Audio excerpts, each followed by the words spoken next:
Ohayou minasan! Aujourd'hui pour changer, un top.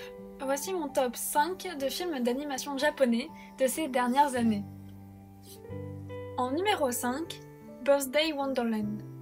Beaucoup de personnes l'ont trouvé fouillis dans le peu de personnes qui l'ont vu, mais j'avais beaucoup aimé pour ma part. Visuellement, la patte graphique d'Ilya Kushinov se marie bien avec l'univers merveilleux que crée ce film. En numéro 4, Ride Your Wave. J'aimerais beaucoup avoir votre avis sur celui-ci, car certaines scènes m'ont marqué, mais est-ce là un avis purement personnel? Je ne sais pas. Je l'ai trouvé léger et fort en même temps, et il est simple et beau graphiquement. Kokoro ga Sakebita Gaterunda, ou Jun, la voix du cœur en français.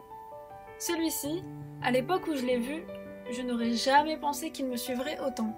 C'est une histoire touchante, très bien faite, qui porte à réflexion sur l'importance de nos paroles et l'impact qu'elles ont sur les autres.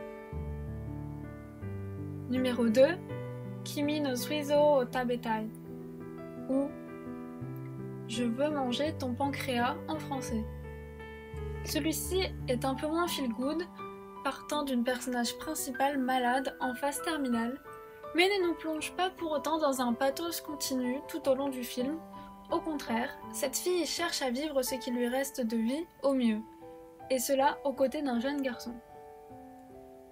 Jusqu'ici, j'ai parlé de chacun de ces films dans des vidéos qui leur sont dédiées. Pour en savoir plus, les liens sont dans la description.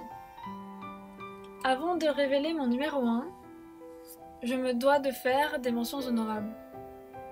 Les enfants du temps, qui cherchent à faire passer un message écologique sous couvert d'une relation amoureuse. Kaiju no Kodomo, ou Les enfants de la mer en français, qui est plus spécial graphiquement, mais c'est ce qui m'a plu, et cependant plus complexe à appréhender que les Slice of Life. Promare, que vous connaissez sûrement, qui, comme toute rigueur, a une animation de dingue et des personnages colorés à souhait. Et enfin, The Empire of Corpse, que j'ai vraiment adoré et qui aurait pu être dans les premiers de mon top, mais qui dénotait vraiment au niveau mood, mêlant technologie et cadavre. Mon numéro 1 va peut-être vous surprendre, mais c'est Kotonoha no Niwa ou The Garden of Words.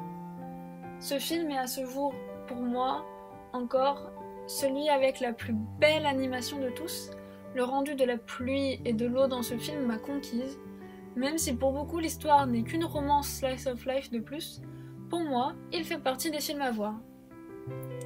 Évidemment, vous les attendiez peut-être, mais Your Name et A Silent Voice, ainsi que tous les Ghibli, ne sont pas dans la liste, car beaucoup trop évidents selon moi. Sur ce, j'espère que la vidéo vous a plu. N'hésitez pas à me dire en commentaire si vous en avez vu, ce que vous en pensez, ou si certains vous intéressent.